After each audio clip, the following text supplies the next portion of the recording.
चाललो भीमाशंकर ज्योतिर्लिंगाला। तर मी आता वसई स्टेशनला आहे। वसईवरून मी कल्याणला जाणार, कल्याणवरून लोकल पकडून आपण नेरूळ स्टेशनला जाणार, त्यानंतर मग आपला प्रवास सुरू होणार आहे। तर आता कसं होणार काय होणार सगळं ज्योतिर्लिंग तुम्हाला मी क्षणात दाखवतो।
इकडे जर येत असाल तरी ग्रुपनीच या, एकट्याने जायचा प्रयत्न करू नका, कारण का चांगलं काय होईल काय नाही सांगता येत नाही।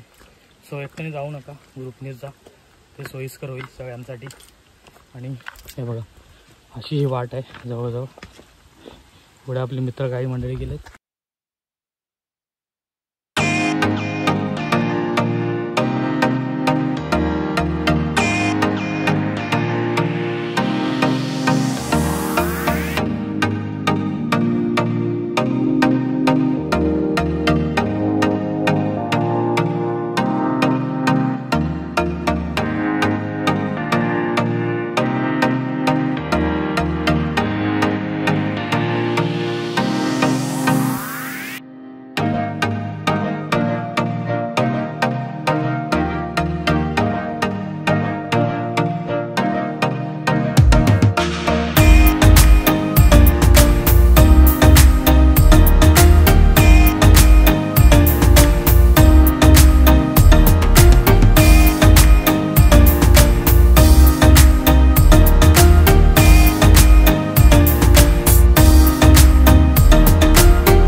चढ वगैरे आहे असं आम्हाला कळलेलं आहे। पुढे जाऊन ती व्हिडिओ आपण बघू कशी काय, आणि मग तो आपण सर करूया। आणि किती वेळ लागणार आहे मला अजूनही माहीत नाही।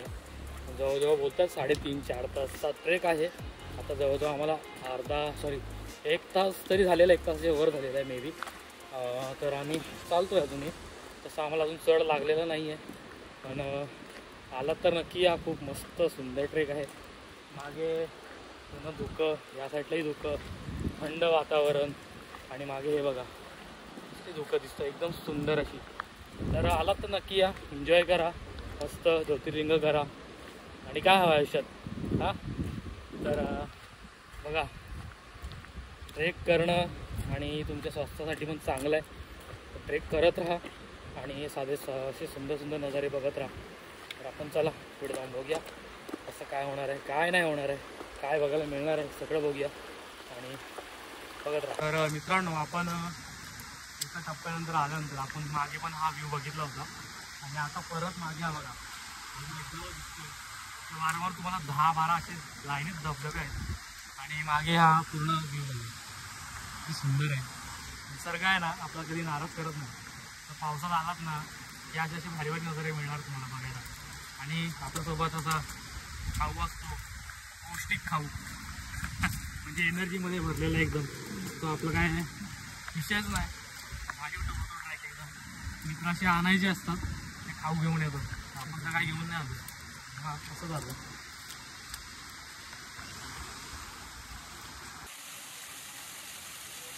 तर आपण आता आलेलो आहोत एका पॉईंट नंतर. मागे बघता एकदम धबधब्यांचं थोडं पाणी वाढल्यासारखं दिसतंय मला. पटकन निघायला पाहिजे इकडून. तर तिथं जर आपण थांबलो तर बाराच्या भावात जाऊ शकतो.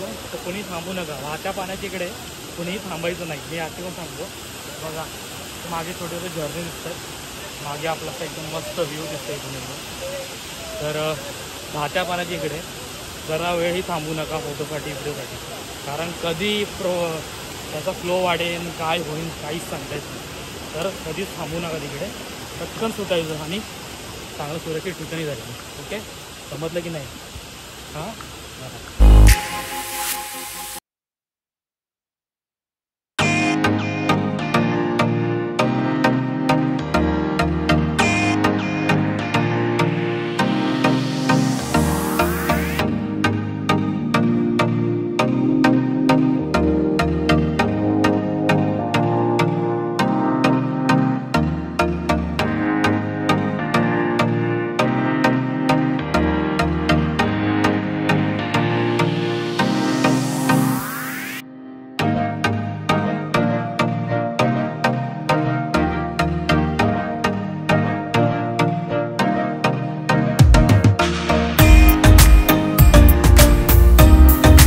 दिसत तिकडे.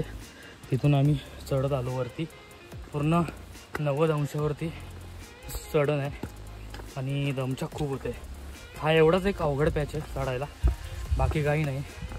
बाकी आपण चालत राहू.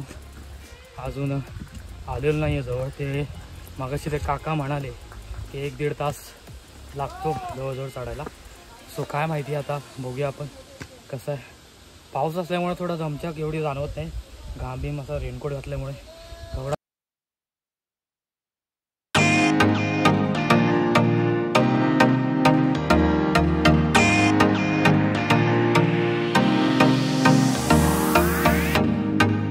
माहिती आहे तिथे किती काळोख असतो त्या जंगलामध्ये. तसंच काहीतरी काळोख आपला भीमाशंकर अभयारण्यामध्ये दिसतोय आपल्याला. हे बघा पूर्ण दुःखच दुःख आहे. आता मी उजेड झालो इकडे, पण हे बघा बघताय समोरचा व्ह्यू बघा. काहीच नाही आजूबाजूला. पूर्ण अंधार दुःख एकदम. समोरचे माणसं पण नीट दिसत नाही. कसं भारी आहे. फक्त अंधार म्हणला जाऊच नका. अशा ठिकाणी पण जा जिकडे तुम्हाला एक्सप्लोअर करता येईल चांगल्या गोष्टी. भीमाशंकरला या. हा ट्रेक खूप ॲडव्हेंचरहून भरलेला आहे. निसर्गाने सानिध्याने भरलेला ट्रेक आहे पूर्ण. तर या लवकर. आणि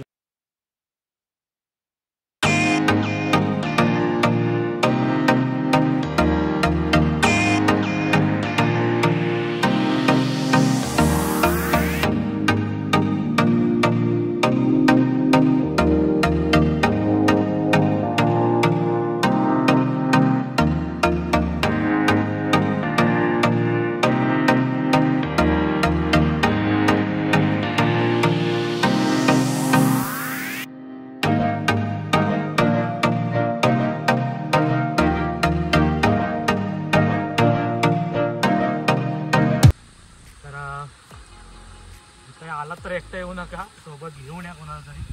आता मी एकटाच दिसतो इकडे बघा, कोणीच नाही आजूबाजूला.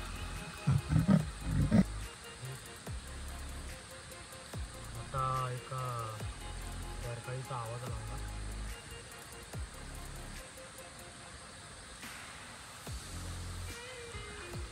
असा आवाज आला, ह्या साईडनं असा एक आला, नक्की काय मला माहिती. सो मी आता जास्त थांबत नाही इकडे. हो परत आला.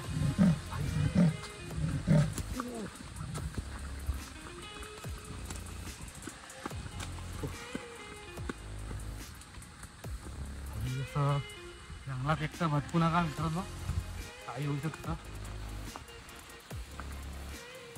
हो माझ्या हार्टबीट तास झाले आहे. पटकन निघतो. अर्धा ट्रेक संपला आता, तसं पटापट निघला पाहिजे. अंधार तुम्ही बघू शकता किती झालं. सूर्या सूर्या कसं होतं एक्सपिरियन्स? कापायला लागले निरा वगैरे सगळे. सीन काय माहिती आहे का मित्रांनो, आम्ही निघालो इकडून आणि जस्ट 1 तासाचं रनिंग होतं. त्या ड्रायव्हरने एवढी पळवली आहे गाडी, 1 मिनिटावर आम्ही या प्लॅटफॉर्मवर पोहोचलेलो इकडे. आणि कसं चढला हा फुल थ्रिलिंग, हा आठवणीत राहणारा एकदम प्रवास आहे हा. ॲक्च्युली तुम्हाला दाखवता आला ना, कारण का आम्हीच आमच्या गाडीमध्ये होतो. तर फायनली ट्रेन मिळाली आम्हाला आणि आता मी चालतो. महादेवाचे आभार, त्यांनी आम्हाला सिद्धूपर्यंत पोहोचवलं. थँक्यू महादेव. आणि हा ब्लॉगचा एंड मी इथंच करतो.